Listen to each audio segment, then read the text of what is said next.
Hi, I'm Lawrence Akers and welcome to another OUTthink. Today I'm thrilled to say that we're talking with Dr. Tracie O'Keefe. Now, Dr. O'Keefe is an internationally recognised and acclaimed clinical hypnotherapist, psychotherapist, counsellor, trainer, naturopath and director of the Australian Health and Education Centre.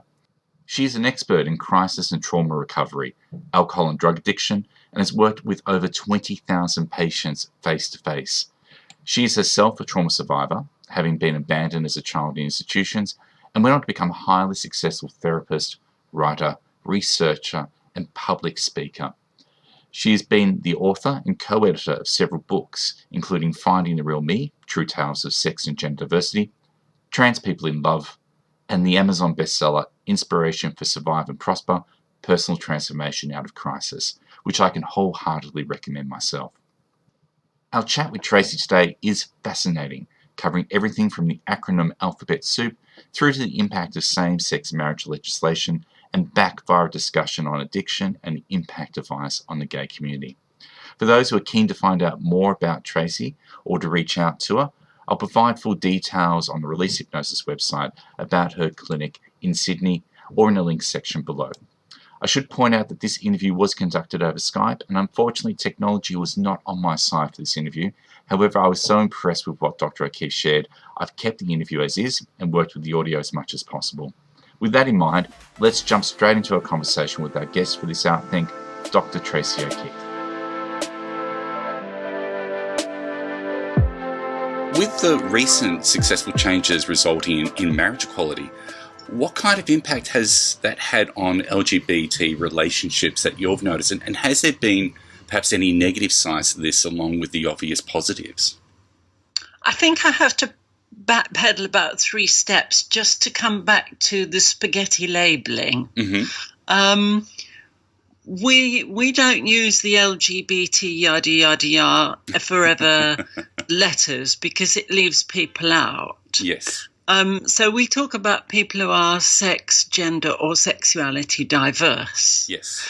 And that's important in the way that people are free to identify in whatever way is acceptable to them. And also many people felt they were left out of the campaign for marriage equality when they got ballot papers that talked about gay marriage. And for many people who are sex, gender or sexuality diverse, they don't identify as gay, but they didn't have those rights. Well, the change in the law is wonderful. It's absolutely wonderful because it really means that now anyone can marry anyone above 16 years old, which is how it should have been anyway. Yes, absolutely. And that you don't have to rock up and say, I have to tick this box. Do I qualify? Of course, we have the famous Norrie case in Australia where Norrie, after 13 years of fighting, we got Norrie declared as sex non-specific. So it means people like Norrie who are sex non-specific and intersex people, and people who don't really want to say whether they're gay or not gay or bi or not bi, which is very much part of the younger generation's attitude. Absolutely. Can now go along and say, well, there's 2 of us, we'd like to get married, and we're not really interested in ticking any of those boxes that pushes into a stereotypical, unrealistic description of what we might be. Now, many of us may identify as male and female, but not everyone does. No. And I think it is really taken a lot off the shoulders of many, many people. People who identify as gay, people who identify as bi, people who identify as transgender, transsexual, intersex, non-sex or gender specific, to enter into legal relationships that gives them legal protection, but also in society enables them to say, well, this is my partner. Yes. And I would like you to respect that. And the law says you have to respect it as well, which is a very good thing. So I think it's been a marvellous relief for so many people. And really, after the vote, lots of people have been celebrated by marrying their partner and acknowledging each other, but just making it matter of fact and every day. So many people have had a great sense of relief in bringing it, being married, into sort of ordinariness, and that they can just carry on their lives in a very peaceful and happy way. Did you find during the same-sex postal survey debate that you had people coming in to see you with issues that they were surprised about coming to the surface from that actual survey? Well, as you say that, actually, yes, I did. You know, I see gay men and women in my practice, and trans people and sex and gender diverse people. And over the time when the survey was being put out to people, some people were very anxious. They were indeed. Absolutely. Because they'd invested a large part of their life in trying to fight for this. And the way in which the survey was sent out to the public didn't really respect sex, gender and sexuality diverse people, because it was like the vote of the guillotine, thumbs up or thumbs down, which doesn't comply to Australia's commitment to the International Human Rights Convention. So a lot of people went through a lot of stress during that survey. But I think now it's past, they're getting over the trauma, and it's just becoming an ordinariness.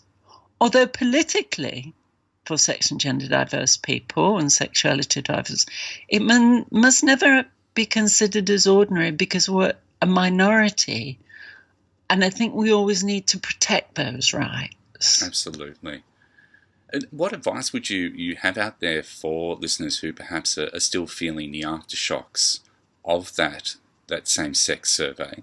I know personally a lot of people that I spoke to were actually quite surprised at what kind of feelings that survey stirred up, and felt that they had dealt with those issues long ago, and were actually quite shocked at their own feelings that were coming to the surface there.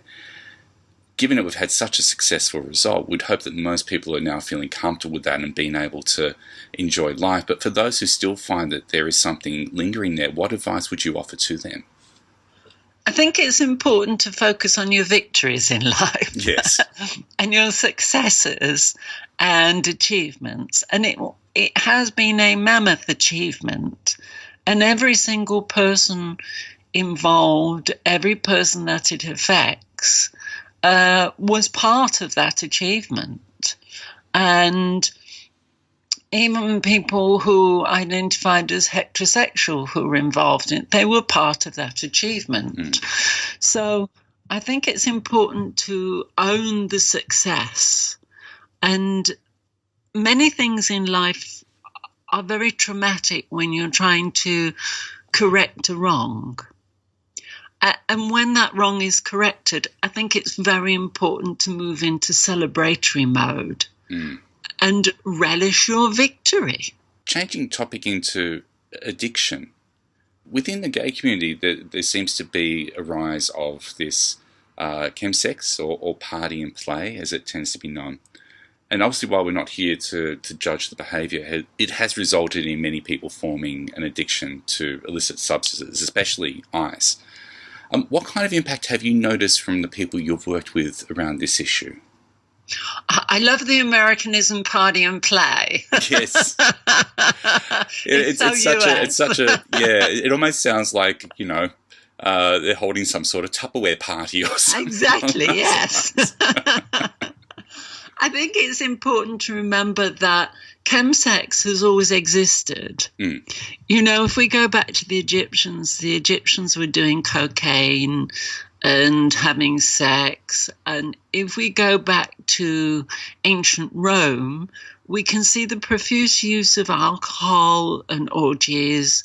And throughout time, alcohol has been associated with sex, particularly in the 60s as well, the 1960s, when the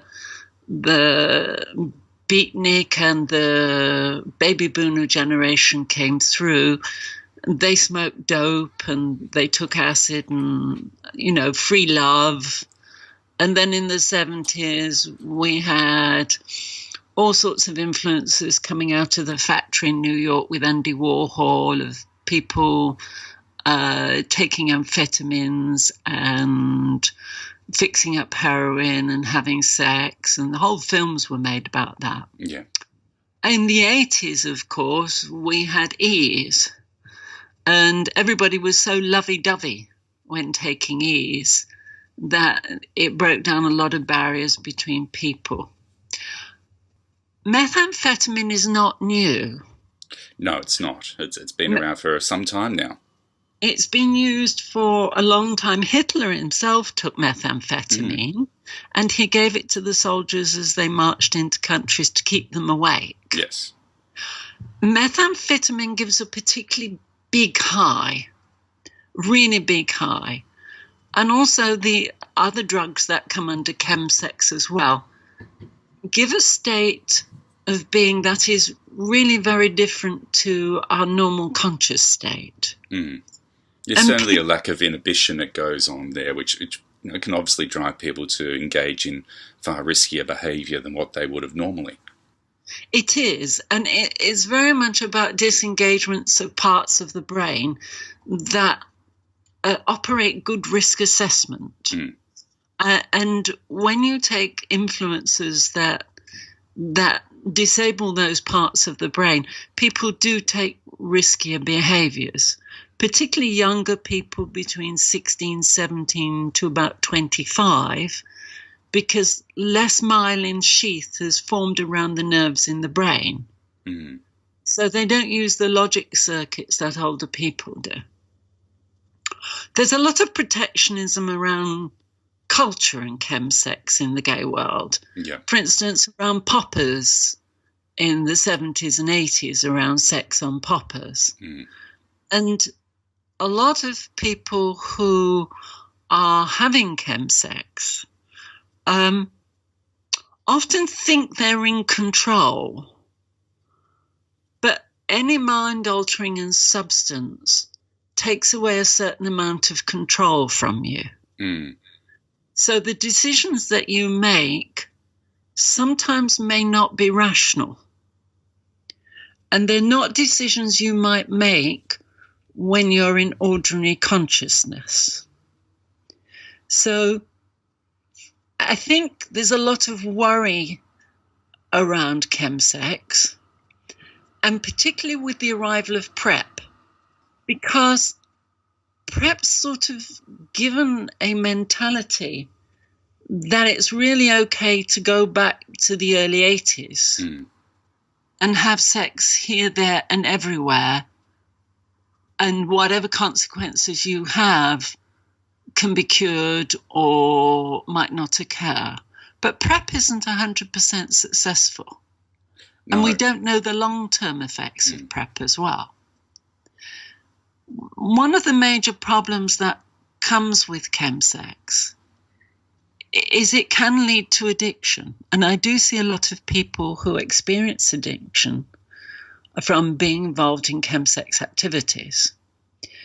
Now, the knock-on for that is that it can really disable the body. The immune system can begin to collapse. The gastrointestinal system can begin to collapse. The adrenal system becomes unregulated. So people really move into illness with addiction. There's also the mental problem that occurs in that such substances do cause a level of brain damage. certainly they impact on the dopamine receptors there. I know that long-term use can cause serious damage to the amount of dopamine that's released into the system. They do, absolutely. And they disable the ability to produce that dopamine and thereby serotonin as well. But also there's another effect that's called white spotting in the brain. Mm-hmm. So white spotting is throughout the brain, and it's a series of thousands of mini strokes. Wow. And the problem is once they have those mini strokes, they're unlikely to repair. Now, it's been about 47 years that I've been working with people around stimulants.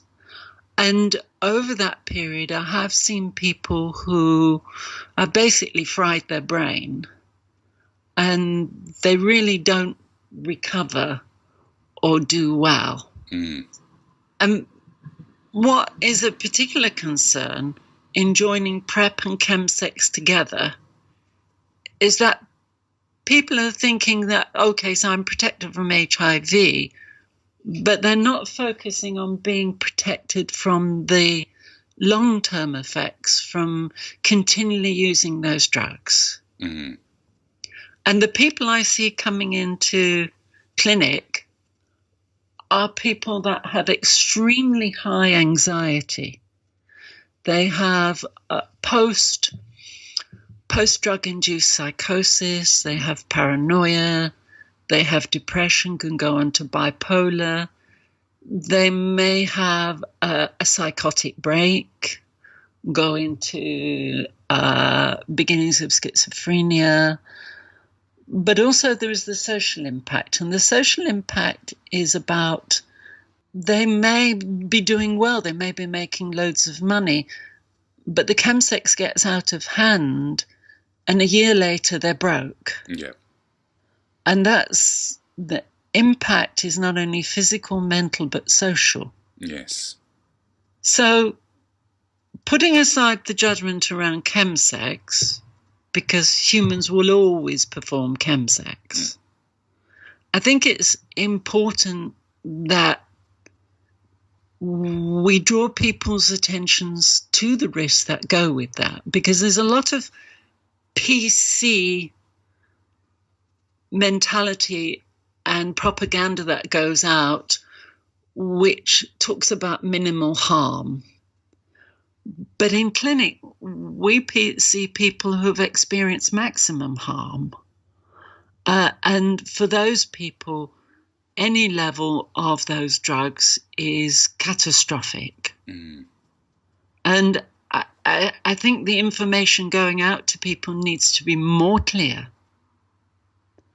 and needs to be better quality information rather than just saying, here's a condom and make sure you take your PrEP and don't use too much ice. I was going to ask, obviously people are different, but what are some of the main causes that drive someone to develop habitual behaviour like chemsex or an addiction with ice? I think we have to look at the access and connection between people's psychological makeup, their emotional makeup, their social situation, their family background, their economic situation. All that may form a constellation to guide people to certain groups. Yeah. For instance, if you came from a family that was really difficult and you were emotionally starved, and suddenly you found these group of people who were partying and playing, and they wanted you to be part of your group, you sort of attached to them. Mm. And drugs are really cheap. And if you don't have wealth and if you don't have social status, which gives you privilege, you might be attracted to that cheap relief from ordinary everyday life. Mm-hmm. It's really nice to party with people and to have people think you're fantastic, even if it's only for a matter of 8 hours. Mm. So I think we have to think of everybody as an individual. Absolutely. And that people arrive at that place of chemsex addiction from many, many different directions. And we can't pinpoint and say they arrive there for this particular reason, because the next person, that might not be relevant to them. If someone is working through their own cycle of addiction and recognizing that they need help to overcome that habit, what advice would you have for them? I think get help is the biggest thing. Yeah. Because many people, when you're in addiction, you are in denial because you convince yourself you're in control. You're absolutely convinced yourself. And any challenge to the idea that you're in control, it is alien to you. But if you're an addict, you are not in control. And it is a delusion that you think you're in control. So the first part of recovery from any addiction is to recognize what denial is and to realize that you need help. Get professional help. That's really, really important, because they can see you from a third perspective, a third eye. They can suggest things and help you and guide you back to sobriety and back to a place where you can get your logic circuits back as well. Yeah. And they can support you. It's important to have that support, that somebody is there to help you and they're not personally involved with you. So they come with no agenda. It's simply a task that you set to do together. And a professional has a whole basket of skills and knowledge that they can use to make that journey easier and quicker and more effective for you. And if you haven't got money to see a therapist, there are groups that help you. There's self-help groups. There's Narcotics Anonymous, there's Sex Addiction Anonymous, there's Alcoholics Anonymous, there's also government-funded groups, and there are charities that deal in addiction as well. Yeah. So if you reach out, there are people there who will help you.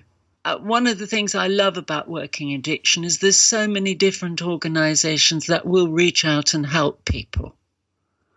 And that's really useful. I mean, if you're of a particular religious bent, or if you're of a social persuasion, you have particular political views, you'll find a group out there which will help you. And if you feel that you don't fit into any of those, some of the great groups to hang out with is Straight Edge. Because Straight Edge is a movement of people who don't take drugs, they don't drink, they don't have promiscuous sex. And you might think that, that's really boring when you're in the middle of addiction. But if you are in the middle of addiction, you're in crisis. And maybe time out would be a good thing. Yes, sometimes it helps to refocus the mind. Yes. And I was going to say the other side of that tends to be the impact that this issue has on the loved ones of those people. Certainly family members and partners who see their loved ones struggling enormously and are unsure about how to best help them.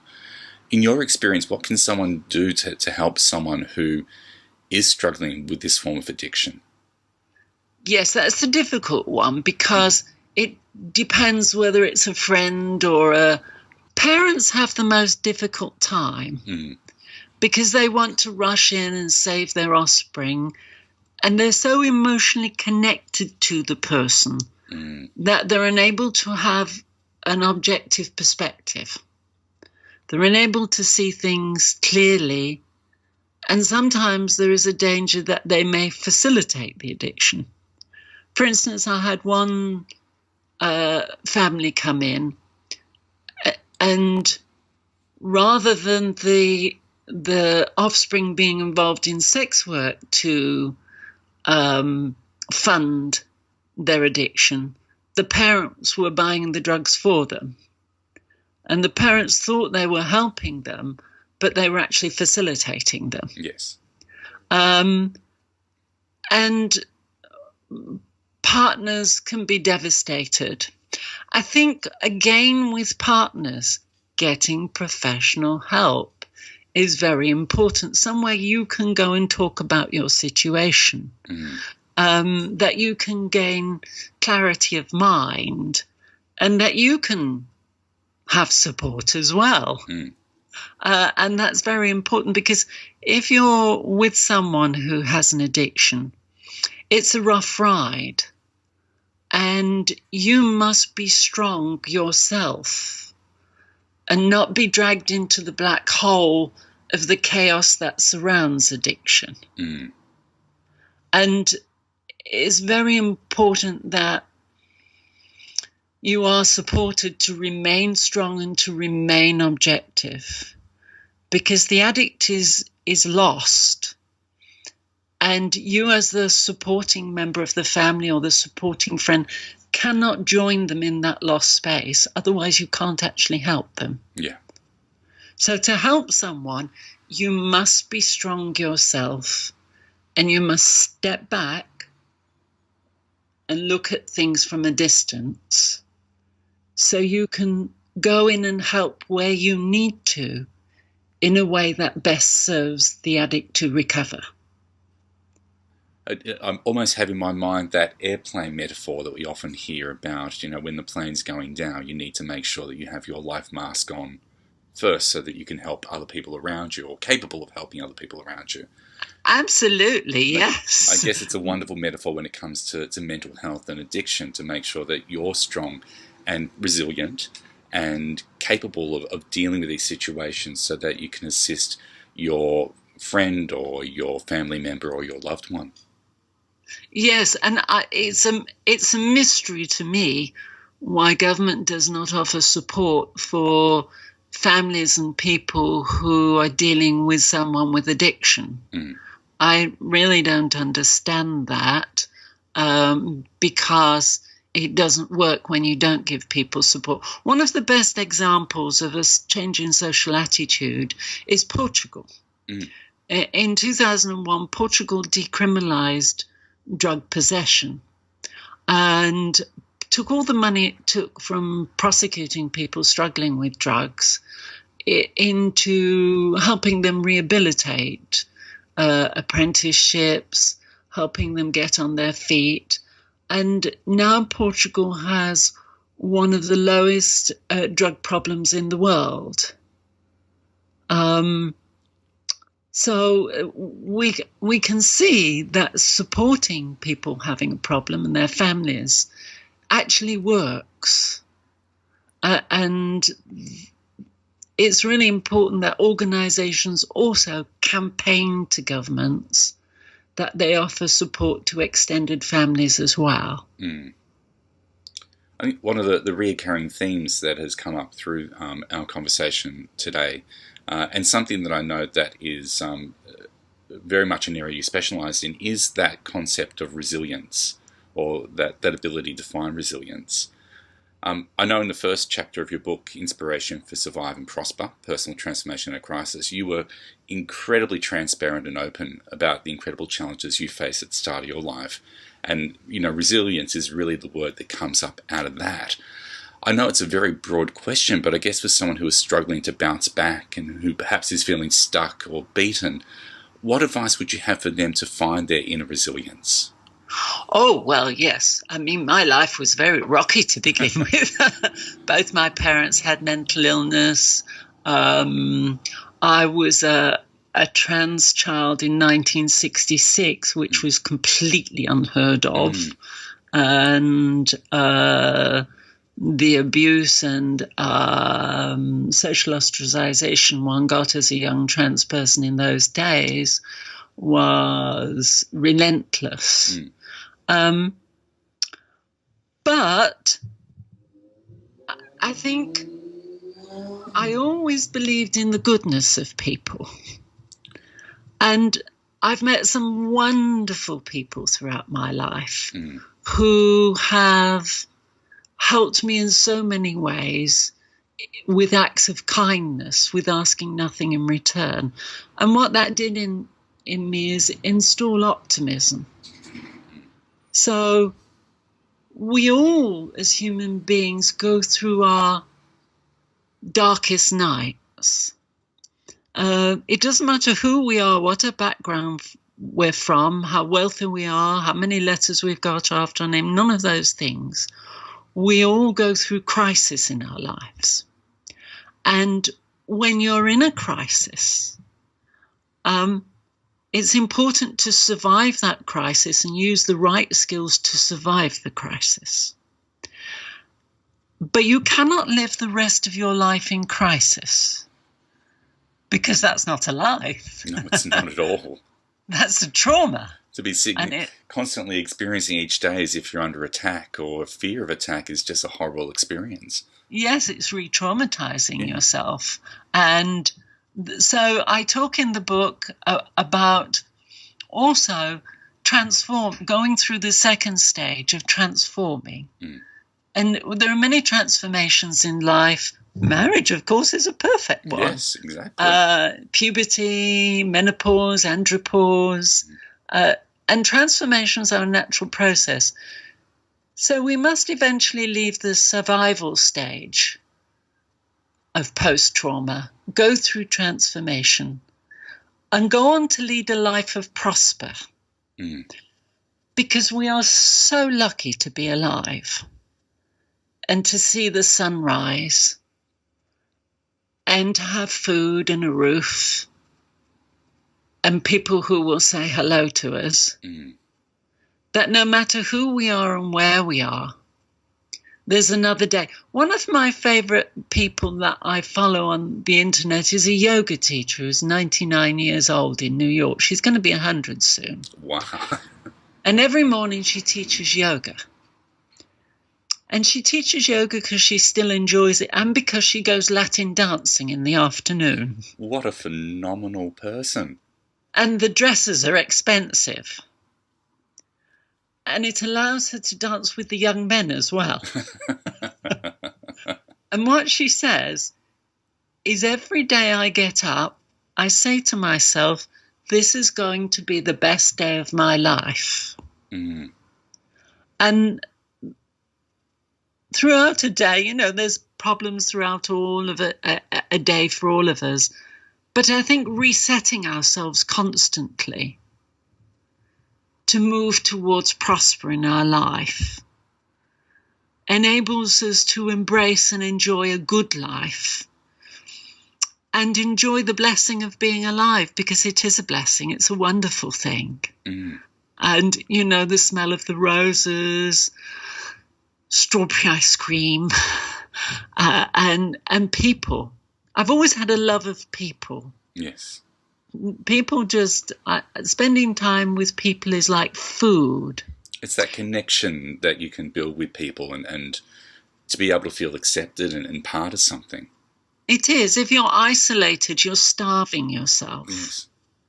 So always making new friends, always seeking new contacts, new people, and keeping which is Facebook is fantastic. Keeping the people who have supported you the whole of your life. I've got friends on Facebook from when I was 14, 13 years old, who maybe I haven't seen for 30 years, but I still chip in on their posts. And I think hope and optimism is a very good thing for you to have in your darkest hour. Yes. And don't expect it to change all by itself. No. Because it's your life. And it's for you to operate it and steer it in the direction you say you would like it to go. I know that I often ask people during session, a question like, if today was your last day, how would you like to be remembered? For, what kind of behaviours and traits, and how would you want people to go, I thought of this person as being like this, and how does it differ from how your day may even plan out? not having that drive or that thought. Yes, it's the many questions that therapists can ask can provoke so many new ideas in people and shifts in consciousness as well. And that's a wonderful thing. And I do tell people when they're in therapy with me, we're not here just to chat. We're here to roll our sleeves up and to do the work we need for you to get to the goals that you need to go to. Yeah. You set the goals. We devise the strategies to get you there. And it's eminently possible that people can change their life in so many different ways and have a fantastic life. Because life is for the enjoying. Exactly. We only get one chance at it, so we may as well be in the moment and enjoy it as fully as we can. Yes, indeed. I did have one last question here, but in many ways I think your wonderful answer that you've just given has summed up many of the answers to this. I'll ask anyway. It was a broad question, but what are some of the core values and beliefs that you have that allow you to get through your day, continuing and be such an incredible source of inspiration and a power for good? Well, I was up at 5:30 this morning because I needed to be on the microscope at 7. So the chappie that came to see me had been going around to all sorts of different clinicians and got all sorts of conflicting advice. And really the blood told the story. And we spent a wonderful 2 hours together, guiding in the direction he needed to go.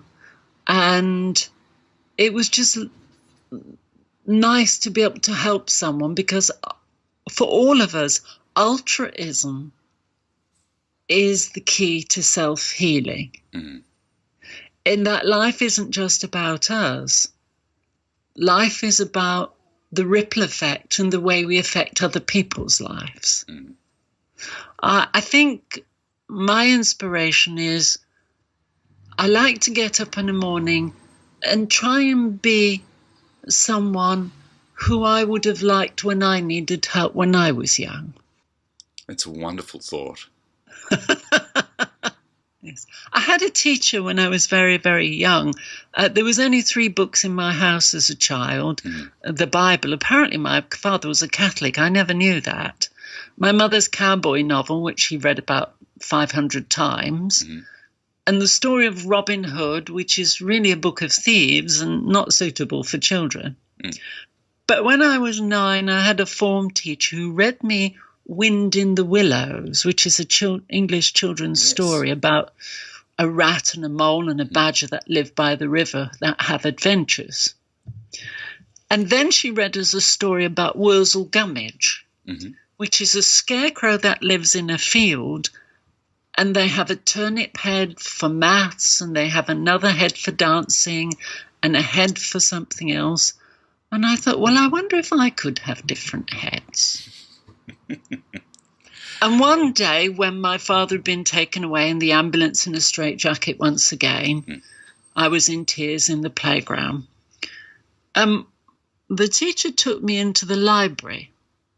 I was only 9, and she took me into the library and she said, "Do you remember the stories I told you?" I said, "Yes." She said, "Well, when you look around the library, all of the solutions you need in life, somebody will have devised a large part of it beforehand. And all you need to do is search for it." And she didn't know what she did to me because she died a year later, but she infused in me a lifelong obsession with reading, which completely changed my life from poverty with no expectations to an attitude of, okay, what's next? And that's really the voice that goes through my head all the time. What's next? I certainly got that in reading your book, that there is a a curiosity and a tenacity there to constantly learn more, to identify what it was that was missing in your knowledge, and to fill that gap straight away. Yes. Dr. Tracie O'Keefe, I have to thank you so much for your time today and for your insight and wisdom. Certainly anyone listening who is keen to explore more of Dr. O'Keefe's work, I'll place links for her books and website below. But I thank you so much for your time today. It's been a pleasure to speak to you and your listeners. It's been wonderful. And remember, go out in life and have fun. I shall aim to do that every day. Thank you so much. Bye-bye. Bye-bye.